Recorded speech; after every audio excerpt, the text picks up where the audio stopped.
I'm here with John Mackie, racehorse trainer at Barton Bland in Derbyshire, who is here today to talk about his experiences as a trainer, and he's going to give some tips for the Grand National. John, how long have you trained here at Barton Bland? We've been here 29 years, Pat, so quite a while really. Yeah. And things changed a lot in racing since you first started here? Racing's changed a lot, yes. There's a lot of money coming at the top end, especially with the jump horses. You know, and the yards seem to be getting bigger and bigger and bigger. But it's got to be good for racing that there's a lot of investment. And what's been your biggest moments in horse racing, John?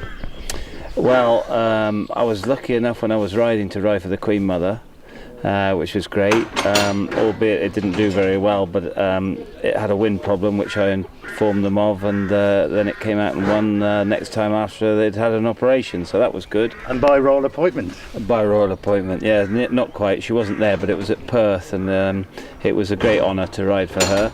And then as assistant trainer when I was at Ian Balding's, we had a horse called Glinter Gold that was second to Shergar in the Derby.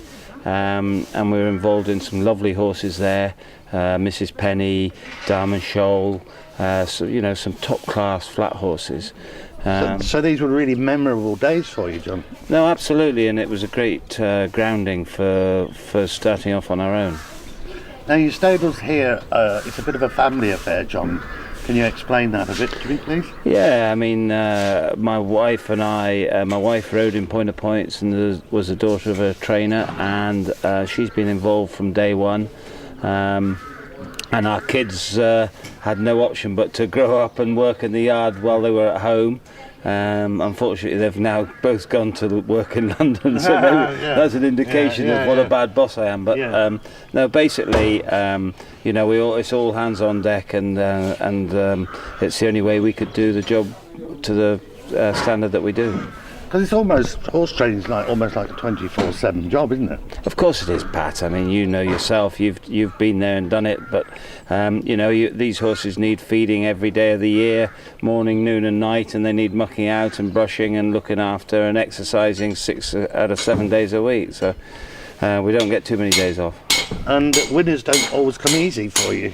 No, I mean, a lot of it's to do with keeping your horses in the class that they can compete in. So you know, there's an old saying, keep yourself in the best company, your horses in the worst. So you know, we try and buy horses that have potential, and we try to buy horses that you know, have a chance of winning races, albeit not necessarily the highest level, but we do try and find a level for them. I mean, buying horses for racing is very competitive, and I mean, some high prices are paid.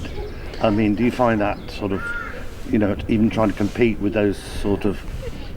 Yeah, I mean, it's incredibly frustrating, Pat. If you have a budget, if an owner comes to us and says they want to buy a horse for, say, 20,000, you have to go through the whole catalogue and try and assess what the horses are going to make. And a lot of the time you go into the ring to bid and you don't even get a bid. It's a lot easier buying horses at the top end because you have so few horses to look at that are going to fit that commission. But you know, we've been very lucky over the years, and we do a lot of homework on the catalogue and a lot of homework on the form book, and you know, try and maybe take horses from yards that we think we can maybe improve them for coming out of a big training establishment into a little yard like ours. Moving on, John, to the Grand National this Saturday, what are your feelings about it? Have you got any particular horses that you think would stand a really good chance? Well, I think it's a very competitive race, Pat. I mean, you've got a Gold Cup winner in there. You know, you've got Welsh national winners in there. It's a great race. It's going to be a great race. Is there any horses that would stand out in your mind that you could give the viewers a tip? Well, I think Rebecca Curtis's horse, the favourite's got to have a great chance. You know, T for 3. T for 3, yeah. Yeah, and obviously the Whaley Cohen horse. You know, he's won a Gold Cup. He's a top class horse. Moonbeg Doug of Mike Tyndall's. with Michael Scudamore. I mean, it has to jump round. It's not maybe the best of jumpers, but it's got Paul Carberry on.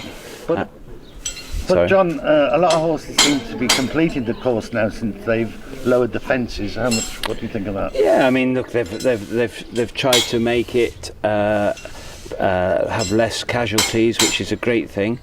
The only problem you have when you lower the fences is that the jockeys seem to want to go faster. Yeah. So, but you know, a lot of horses. There's possibly a lot better class of horse going to Aintree now.